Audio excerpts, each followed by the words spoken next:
Pablo, ¿de qué vamos a hablar hoy? Hoy vamos a hablar de cómo la marca personal viene siendo el gran poder y el gran reto para la era.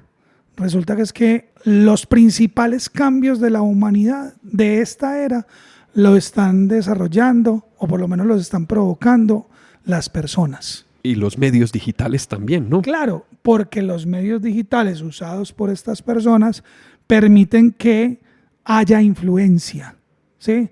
Entonces ahí es donde está la oportunidad de ver la tremenda herramienta que significa una marca personal bien gerenciada para ser un líder de transformación, un líder de cambio. Vamos a hablar entonces marcas y transformación digital. Vamos a hablar de todo eso. Vivimos en una época de transformación, rodeados de información y tecnología. Prepárese para aprovechar el uso de las herramientas que ofrece Internet, la tecnología y las comunicaciones.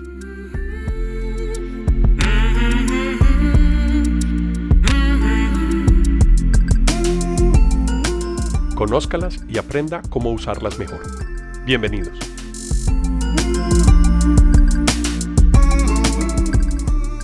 Hola, Pablo. Gracias por estar aquí en este episodio. Gracias a vos, hombre Alejo. Hablemos de branding, hablemos de las transformaciones que está teniendo el branding y la forma de ver las marcas en un mundo digital, en un mundo real.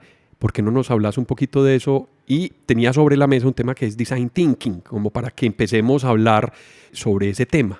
Juntemos como las dos cosas que dijiste. Primero, lo del branding es la gerencia integral de una marca. Listo.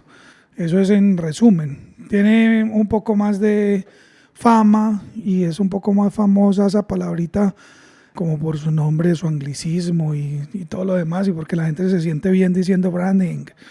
Pero pues realmente es el gerenciamiento integral de cualquier marca. La administración de una marca, cualquiera que ella sea. Y digamos que específicamente a lo que vamos a hablar hoy es el gerenciamiento integral de la marca personal.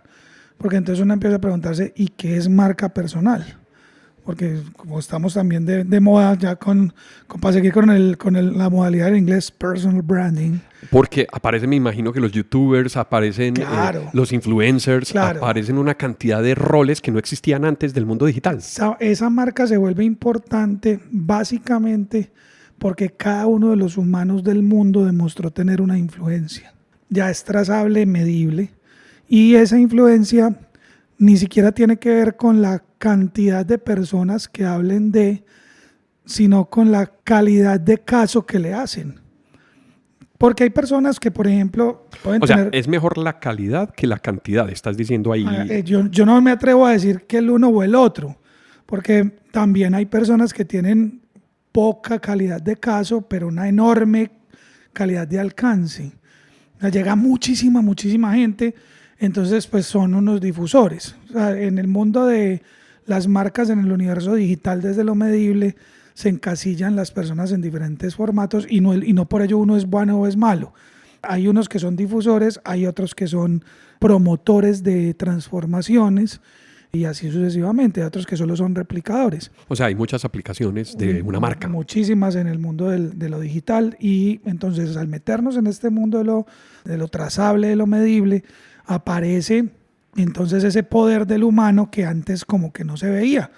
Porque solo tenían poder aquellos que tenían un micrófono en las manos o tenían una pluma que podía ser reescrita o lo que él escribiera en un medio masivo. En un medio de comunicación. Ya exacto. Eso cambió. Entonces todo el mundo está en capacidad de emitir sus contenidos y vuelvo y digo a la calidad de influencia que sea. Porque puede ser una persona que la sigan muy poquito pero le hacen mucho caso, ¿sí? O que decide ser muy privada, pero a esas pocas personas con las que habla le hacen mucho caso. Entonces, eso se puede gerenciar. O sea, esas marcas personales se pueden gerenciar de manera integral como se gerencian las marcas del mundo comercial. Y esa gerencia, digamos que se ha venido estudiando desde hace mucho tiempo. En general, la gerencia que plantea el mercadeo de las marcas es una especie de embudo, donde en la parte más bajita del embudo, la más chiquitica, la más cerrada, sale un último procesamiento de la información que se llama posicionamiento. Una marca decide su posicionamiento a partir de un montón de cosas que analizó.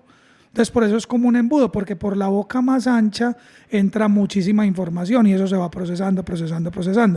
¿Qué se procesa? Se procesa una historia, se procesa una identidad de marca, que es algunos elementos que se van conectando con aquello que también llaman personalidad de marca. Ahí vienen los atributos y ahí entran los análisis. Ya eso es un poquito más de producto, más productero, pero también se hacen análisis atributo, beneficio, escala, valor. Y todas estas cosas pues se tienen en cuenta para la famosa declaratoria de posicionamiento, lo que en algunas otras teorías también llaman ADN de marca. Entonces, como te digo, es un proceso de estudiar y de ir bajando información para uno llegar a un punto donde decide dónde y cómo quiere ser recordado. A eso se le llama posicionamiento. Y de ahí para allá arranca una medición que te dice si vos haces bien tus cosas, que se llama la medición de la recordación de marca. Y a partir de esa medición, de cómo vos estés realmente ejecutando y promoviendo y provocando a las personas con tu marca, pues la gente te va a recordar de una manera u otra, con tus productos, con tus servicios, etcétera, etcétera, etcétera. ¿Esa recordación de marca es el top of mind que llaman también o hay alguna diferencia? Ese es uno de los indicadores que se usan. Ese específicamente es qué marca recuerda usted y sale de primero de su memoria con respecto a una categoría específica o con respecto a todas las marcas abiertas. Pero hay muchas mediciones de marca, muchísimas mediciones de marca.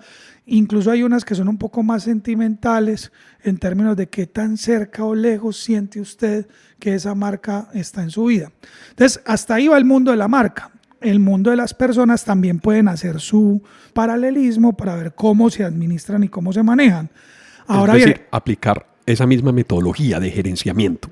Pero eso es marketing. Listo. Eso es marketing y en cualquiera de los libros de gerencia de mercadeo te vas a encontrar un capítulo muy robusto que habla sobre la gerencia integral de la marca o el branding. Ahora bien, vos mencionaste al comienzo el design thinking. Entonces resulta que en paralelo al mercadeo y a veces contra el mercadeo aparece una escuela universitaria que nace del asocio entre unos diseñadores y una universidad. La universidad es Stanford y los diseñadores son los de IDEO o IDEO en inglés. Y entonces estos personajes se juntan para, digamos, volver método de aprendizaje aquello que un diseñador hace para solucionar problemáticas de diseño tradicional, como objetos, servicios y cosas de esas. Pero resulta que con esas lógicas también se puede hacer estrategia. Si me escuchaste la primera parte importante que te dije de lo del posicionamiento, el posicionamiento es una escogencia de toda la información que yo tengo para poner una marca, escojo una cosa que quiero decir. Ahí no me debo equivocar, ahí debo ser bueno en escoger, o sea, en ser estratega, ¿ya? También hay diseño estratégico, hay diseño para las renuncias, hay diseño para las escogencias. Y entonces ese diseño estratégico también se puede aplicar a la marca, al gerenciamiento integral de una marca, tanto comercial como personal. Es así entonces donde Design Thinking ha tenido ya múltiples ejecuciones, por ejemplo en el tema de marcas personales. El mismo IDEO o IDEO hoy vende, y con yo creo que bastante éxito, un curso de de diseño de marcas personales. ¿Por qué fue disruptivo la aparición del Design Thinking? ¿Qué lo hace diferente? El Design Thinking, simplemente relimitemos el contexto, no es para gerenciar marcas. El Design Thinking es para solucionar problemas, utilizando el diseño para ello. Listo. Okay. Y lo que lo hace diferente y lo que lo hace disruptivo es que lo que plantea el diseño es información, lo que plantea el marketing es información de contexto tuya, de cuál es tu historia, cuál es tu personalidad, cómo te has comportado, cuáles son las razones de existencia, cuál es tu lucha, cuáles son esas cosas de principal diferenciación, dónde te metes en la vida de las personas, etc. En cambio, el diseño parte exclusivamente del humano para el cual podrías intuir vos que existís. Como marca, intuís que existís para este tipo de personas. Entonces empezá por estudiar a esas personas. ¿Quiénes son esas personas? Y también estudiate vos como una persona más. ¿Sí? Esa es como la diferencia. La diferencia es que partimos de un análisis muy endo para hacer un análisis un poco más holístico, donde en ese holístico el principal factor es el humano para el cual existo como marca. Esa es la gran diferencia. Esa es la gran diferencia de esa metodología. Es una diferencia de las más importantes. Ya hay otras que tienen un poco más de forma, y es que se utilizan más recursos audiovisuales, más recursos sencillos para la toma de decisiones, como ya lo hemos visto muchas veces por ahí cuando dicen que estamos en taller de diseño o design thinking, pues casi siempre piensan en post-its, en marcadores, en diagramas, en lienzos, en mapas, en cosas más enriquecidas por lo gráfico. Algo que se llama el visual thinking, ¿sí? Un pensamiento visual que te ayuda a tomar decisiones. Eso terminan siendo parecidos a lo que se arma en las películas de alguna investigación. Hay un investigador que está tratando de resolver el caso y tiene una pared llena de fotos conectadas con unas líneas, lanitas, sí, y con etcétera. hilos. Ese pensamiento visual le ayuda de verdad a ese investigador a ver algo que él de pronto no ha visto, una conexión que no ha visto. Y en las películas, a quienes estamos viendo la película, de tratar de organizar toda la información que está expuesta para poder unirla en una secuencia o en una lógica. Mira, dijiste una palabra clave. Hay quienes dicen que el diseño es un ejercicio de organización, que lo que hace el diseño es organizar. Y yo creo que sí, o sea, yo creo que el diseño entra y hace una organización de un montón de factores, muy empezando por los humanos, para ver dónde es que vamos a agregar valor. Y mira que al fin del día, toda marca comercial o personal se trata exclusivamente de eso, agregar valor. Una marca que no agregue valor en sí, en su declaratoria, que no exista para dar valor, es una marca que hay que repensar, porque ¿por qué la voy a comprar? Teniendo tantísimas opciones como las que hay hoy en un mercado, ¿por qué tendría que quedarme con una que no agrega valor? Algo tiene que haber para mí, algo tiene que haber para mí como usuario que llene algo, y ojalá ese algo que solucione la marca sea lo más importante que pueda solucionar. Hablaste de una cantidad de cosas alrededor del humano. Porque es que pensar en el humano significa también pensar en el planeta, en el futuro del planeta, significa pensar en el grupo de personas a quien le debe llegar la información que se está procesando, la marca, la influencia, los productos. Ese centrar en el humano me permite tratar de explorar quiénes van a ser el público objetivo, qué mensaje voy a llevar y en qué contexto lo voy a llevar. Porque si estoy poniendo en el centro el humano, significa que estoy cambiando un paradigma que tenemos distinto de cómo se lleva el mercadeo o cómo se llevaba el mercadeo antes. Sí, así es. Incluso el mercadeo es el que habla más de públicos objetivos y segmentos y targets. Aquí se sigue hablando más de un humano que fue cambiando como de condición. Primero era un humano por allá interesante o público de interés. Luego de que fue un público de interés y me llamó la atención porque siento que con él me puedo conectar mejor, entonces ya lo llamo un sujeto de interés, ya no es un público cualquiera, sino que es un sujeto interesante. Y cuando ese sujeto interesante contra otros sujetos interesantes me muestra que por dentro de él, en sus significados, en eso que él valora, yo puedo tener algo muy relevante que hacer, ahí lo convierto en mi sujeto de diseño. Entonces ese público objetivo aquí realmente no existe, porque el público objetivo como que suena un montón.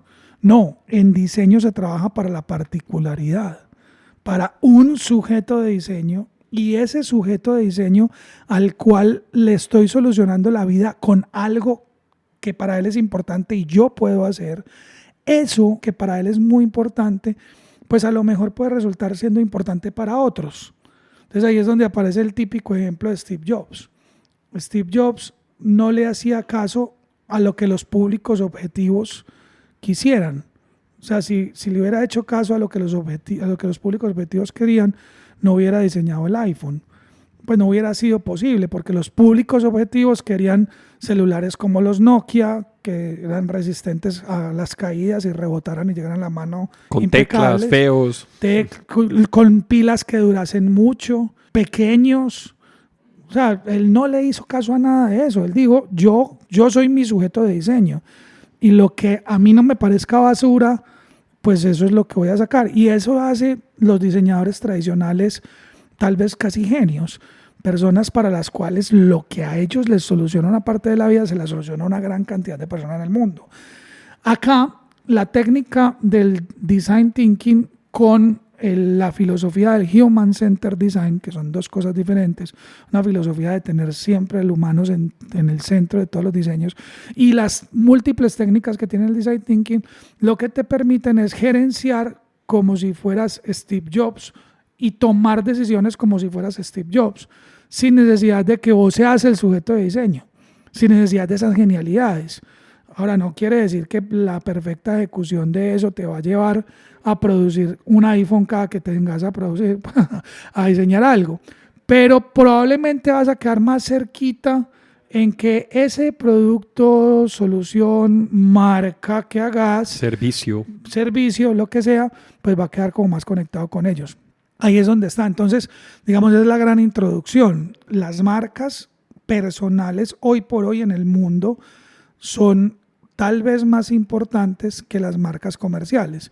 Y es muy fácil de ver. Este fin de semana veíamos los números de Maluma en la casa, que me preguntaba Jerónimo, bueno, ¿y qué fue lo que le pasó al rock and roll? Y yo, venga, yo le muestro aquí desde YouTube una pequeña muestra de lo que le pasó al rock and roll de los 80s, y entienda qué es este fenómeno tan berraco. Entonces miramos los números de Maluma y los números de J Balvin, tienen alrededor de 13.000 millones de vistas de sus videos en YouTube, solo en YouTube. 13.000 millones de vistas. Estoy casi seguro, por no decir que muy seguro, que no hay ni una sola marca comercial en el mundo que las tenga. No hay ni un solo canal de ninguna marca en el mundo que tenga 13.000 millones de descargas de sus videos, incluso pagando. No creo que haya una sola marca, y pues si hay alguien acá escuchándonos en este que nos mande su maravilloso mundo, que manden el contraejemplo y digan, usted man es muy mentiroso, ve, aquí están 55.000 marcas con 13.000 millones de vistas. Entonces mira, y eso son marcas personales, obvio, en el mundo del espectáculo, pero no dejan de ser marcas personales. ¿Sí? Hablando de marcas personales, obviamente cuando uno empieza a tener esa relevancia, ya sea en el mundo digital, en el espectáculo, en un show, en donde la aparece opinión, en la cocina, en formas de lavar el carro, en formas de deprimirse, en formas hasta de suicidarse. Sí, ¿cómo empiezo a ver que eso es útil? ¿Por qué deberíamos pensar en diseñar nuestra propia marca personal? Entonces eso por varios motivos. El primero, si usted decide ser emprendedor y tiene ese ADN raro que se necesita para esa cosa, o sea, la habilidad de comerse la tonelada de la que sabemos que se viene con el capítulo de emprendimiento, su marca personal y la marca de su compañía están pegaditas, pero pegaditas. O sea, Larry Page y Sergey Brin estarán profundamente ligados a Google, y Steve Jobs estuvo y estará ligado a Apple, y así sucesivamente con todos los emprendedores del mundo, ¿sí? Así como los señores Procter & Gamble en su momento. Y pues eso, hay una relación íntima en ese asunto.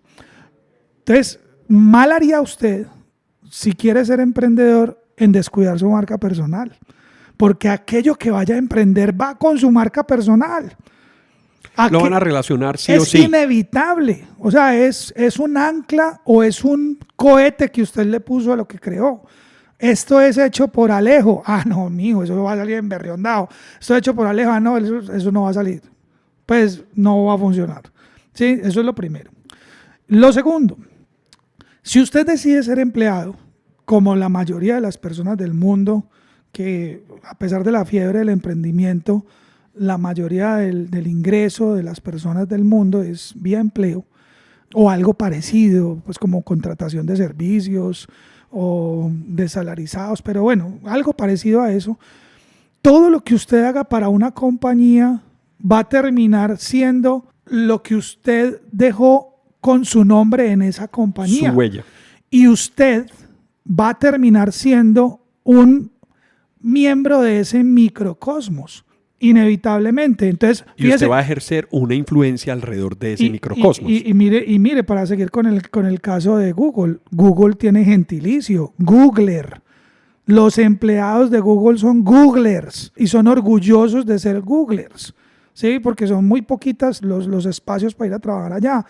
Entonces, fíjese que al final del día, usted también, su marca personal termina siendo co-branding con quien lo emplea. Incluso yo he pensado y he dicho muchas veces que usted realmente no está empleado, usted está haciendo co-branding con la organización que le paga un salario. Y ese co-branding, en la medida en que compartan propósito, será tremendamente fabuloso. Si usted se está rentando y está entregando unas capacidades, pero ese propósito de esa organización no tiene nada que ver con su propósito personal, entonces, revise. No solamente repiense, sino que está desaprovechando su máximo potencial como empleado. Es que si usted decidió ser empleado, entonces muy probablemente se va a preguntar cuál será el máximo salario como empleado que yo podré obtener, ¿sí? Y en ese máximo salario como empleado, entonces, si eso le interesa, digamos, tener una carrera, proyectarse de alguna manera, ser capaz de leer el propósito de una organización para usted definir claramente que ese propósito es el que construye con usted y con el que usted construye, entonces ahí la cosa cambia y cambia totalmente. Entonces, por eso es tan importante tener el ejercicio estratégico, por lo menos tener claro usted qué vino a hacer a este mundo, ¿sí? Eso te iba a decir. Ya empiezan a aparecer una cantidad de cosas porque yo lo que estoy viendo es que empieza uno a diseñarse, a diseñar su entorno, la vida, lo que uno quiere hacer, lo que uno quiere vivir, si es un deporte, lo que uno quiere practicar como deporte, Entonces, en fin, una cantidad de cosas adicionales. Si a este contenido le va bien, si tu audiencia decide que quiere escuchar más al respecto o dice que no queremos escuchar más al respecto, hablaremos de Design Thinking on You, que es una creación que hice hace tiempo, un método que sirve para utilizar el diseño de negocios, el diseño estratégico, para el diseño de la marca personal. IDEO también tiene la suya, yo hice una particular y esa la hemos venido ejecutando en diferentes países, en diferentes espacios.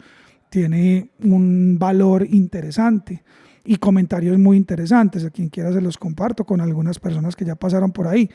Probablemente les agregó un valor para eso que vos estás diciendo. Yo me debo diseñar. Hermano, usted debe gerenciar integralmente su marca. Sea que sea un emprendedor, sea que sea un empleado, sea que lo que sea. Gerenciar integralmente su marca no es nada diferente a encontrar el propósito para el cual usted está en esta tierra.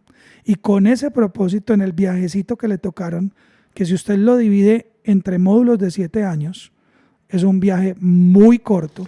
Bueno, pero dejemos ahí porque entonces yo creo que vamos a tener que sacar un espacio completo para que hablemos Esperemos a ver si no de le tiran Design Thinking piedra. on You. Miremos a ver qué dicen. Pablo, muchas gracias por estar aquí. Hablamos de transformación digital, de diseño de marca, de cambios, de formas de ver diferentes la vida. Yo creo que es un buen espacio como para que veamos en el próximo episodio qué nos vas a decir de Design Thinking on You. Muchas gracias por estar acá, A vos, Pablo. hombre Alejo. Buena suerte. Chao, chao. A quienes nos escuchan y nos acompañaron a lo largo de este episodio, muchas gracias por estar en Transformación Digital. Recuerden que pueden escribirnos por correo electrónico a la dirección alejandropelaesr@gmail.com. También pueden visitar nuestra plataforma ingresando a la dirección https://apelaes.podbean.com. En la aplicación de Podbean pueden dar clic a me gusta y dejar sus comentarios. Este podcast está disponible en las plataformas de Apple Podcast, Spotify, Google Podcast, Deezer, iVoox, Stitcher, además de la aplicación de Podbean. También cuéntenos qué temas quisieran escuchar en futuros episodios. Si les gustó el tema y si quieren apoyarnos en Transformación Digital, por favor compartan este episodio con sus amigos y con las personas a quien les puede interesar estos temas. Esto fue Transformación Digital. Hasta pronto.